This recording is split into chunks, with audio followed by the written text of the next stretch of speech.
Perfect. Hi, everyone. Welcome back. If you have been tuning into our live streams over the last couple of weeks, we have been hosting these really cool kind of walkthroughs of our DataViz competition finalists. So we are here with Katie today, who's going to be sharing a little bit more about her DataViz that she submitted for the 2024 Data Connect Conference Data Visualization Competition, which is a mouthful. So thank you for bearing through all of that.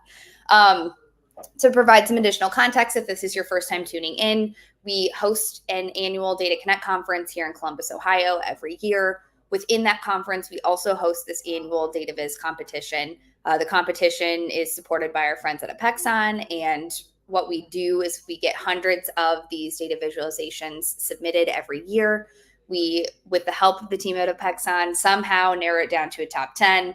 So these folks in the top 10 are the people that we're having these conversations with. We've had a few in previous weeks. We've got a few coming up as well. So stay tuned. We're streaming this live on LinkedIn, YouTube, and X. So if you're interested in tuning into future conversations, you can find us there. I'm excited to introduce Katie today, who is in our top 10, like I mentioned. So Katie, if you don't mind just diving into a little bit about yourself and your viz, that would be lovely. Of course. Okay, I'm going to share my screen. Whoops. Okay, Kelsey, can you see this? I sure can. Awesome.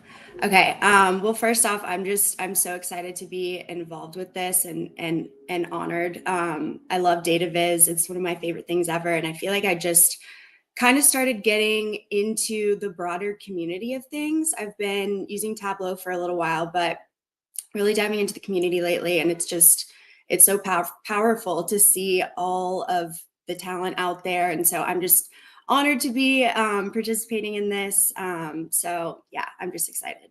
But a little bit about me. My name is Katie Benton. I am originally from Jacksonville, Florida. So I'm a big beach girl. Currently located in Charlotte, North Carolina, and I'm a senior consultant at Analytic Vision, and my focus is on DataViz. So a few things to note about me. I love looking for shark teeth, love the beach, love sunshine, also love journaling and staying active like yoga.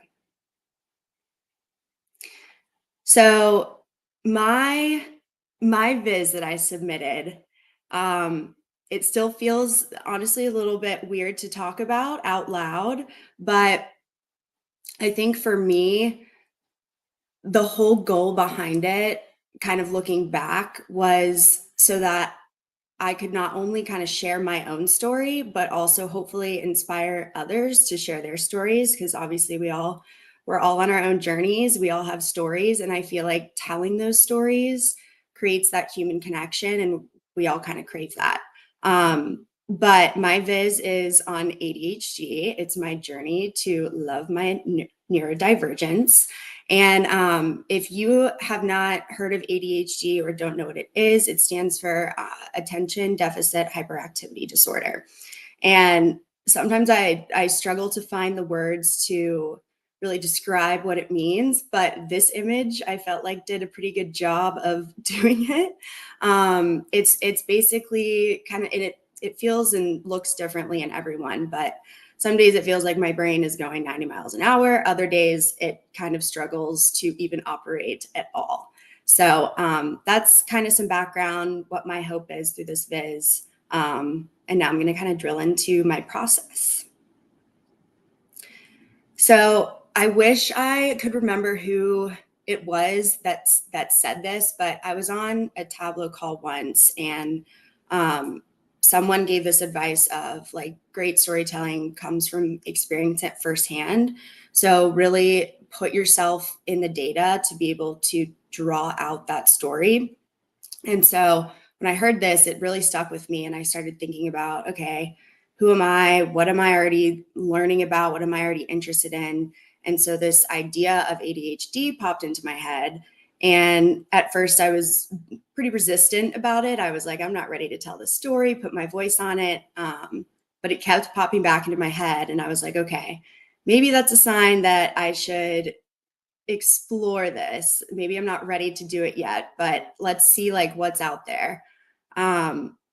So first I kind of started reflecting on my own personal experience. And what that personal experience looked like for me was I got diagnosed later in life, and it was after my brother was diagnosed. And I'll go into kind of the reasons behind that once I get to my viz. But once I started doing research on other women's experience with it, it wasn't unlike my own. So trying to tie those things together by pulling in like my own personal journey as well as like more quantitative research study facts and metrics was definitely a challenge. So I'd like to say that my process looked as clean as this, but it did not. This is kind of a look into, I guess, my head in terms of how I kind of built the story and drew it out. I essentially laid out the different phases of my journey, which was, unawareness, and then I got diagnosed, and then awareness, and then education, and then finally kind of embracing this whole concept of ADHD into like a love for it. And so each phase of that journey, I started pulling in all of these different sort of facts. And when I say facts, it's based on research, but a lot of that research within the research was calling for the fact that we need more research in general on diagnosing ADHD in women.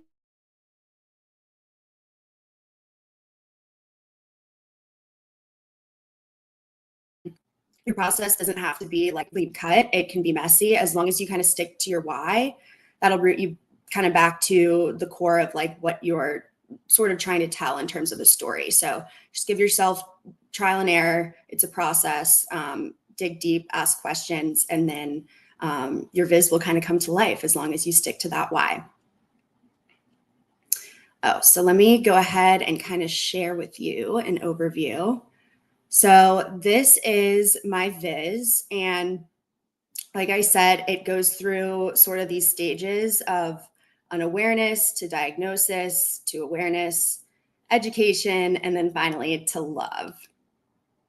And the research that I found, I decided to kind of stick with this theme of what it looks like in women versus men, just because that's what I had kind of personally experienced with my brother. And as you can see, like the prevalence estimates are way higher for men than they are for women. And a lot of the reason it is due to, I think, women in general tend to internalize their symptoms. And when I say internalize, I mean don't outwardly look like what a typical ADHDer would look like based on, history and how it started. It kind of started in trying to categorize boys who were hyperactive or disruptive or physical. And a lot of the times in women, it can be, like spacey, disorganized. Those things are much harder to detect. And so that's what I started finding in the research, is that there's all these women out there who are getting diagnosed simply later in life due to the way that they internalize their symptoms. And so that kind of resonated with me and my own story, and probably made sense why I was not diagnosed early in life.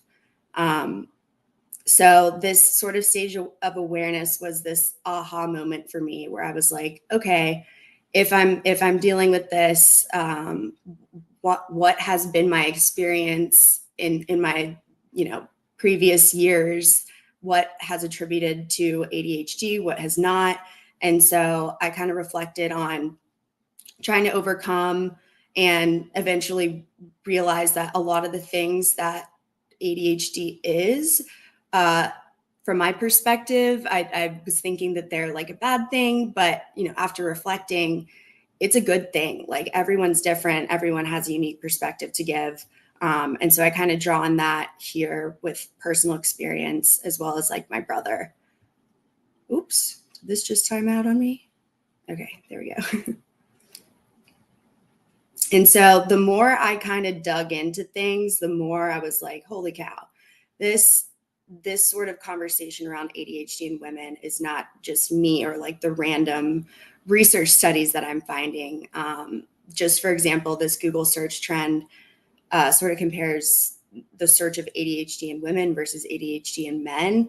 And you can kind of see how it intensifies even just over the last 5 years. So that made me feel less alone. It made me feel like I'm like, this isn't weird that this is happening to me. This is happening to other people too.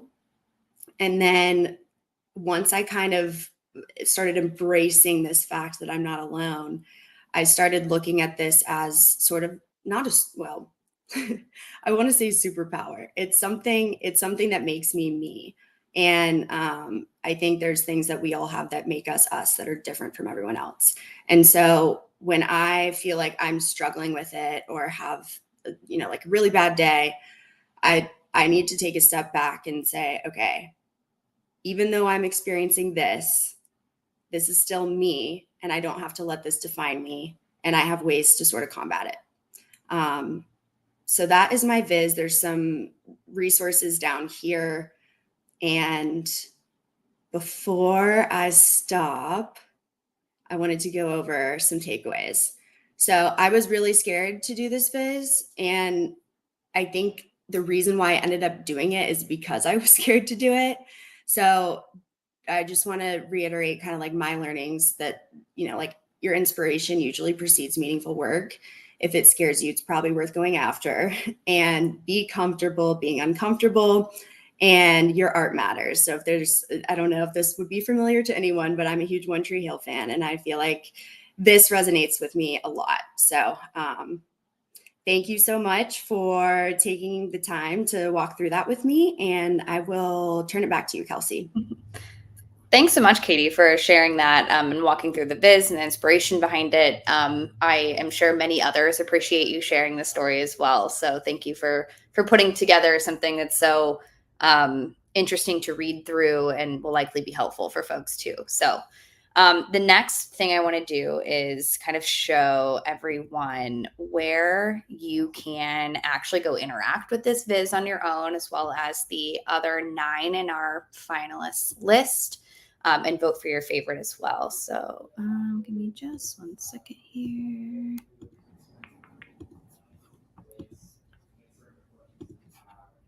There we go. Perfect. So if you are interested in learning a little bit more and navigating through this viz and the other vizes that were put together for the competition, you can head over to dataconnectconf.com. It's dataconnectconf.com. I'm already on our visualization page, but when you go to the website, you'll click into this drop down, Data Viz Competition. That'll take you right here. If you scroll down just a little bit, you can actually see all of the top 10. You can learn a little bit more about the viz, the author, the medium that was used. And then if you're interested in navigating that visualization a little more strategically, you can click View Entry. It'll take you to the host page where that's located, so you can actually click through and learn a little bit more. And then once you've had an opportunity to navigate all 10 and have selected your favorite, you can scroll down just a little bit further to cast your vote. And it'll have you vote for your favorite. So just to recap, we have our top 10 here. Voting is open through April 26th. At the end of our voting segment, we will narrow it down to a top 5. And then those top 5 will have the opportunity to join us in Columbus for the event. We host a really cool kind of like art gallery style concept for the visualizations. We do a little video recap on day 1 and then a live awards ceremony on day 2. So yes, would highly recommend navigating each one of these. Like Katie said, there's tons of really great visualizations put together. So definitely want to make sure you get through those. Before we go, Katie, if people are interested in learning a little bit more or diving into some other visualizations you've created or want to connect on, anything that you talked about today, where can they find you? So I would say LinkedIn is probably the best. I know there's a lot of data people on Twitter. I just made a Twitter a couple weeks ago. I don't really know how to work that thing. So probably LinkedIn is the best. And yeah, feel free to reach out. Awesome. Well, thanks so much, Katie. We appreciate it and good luck. Thank you.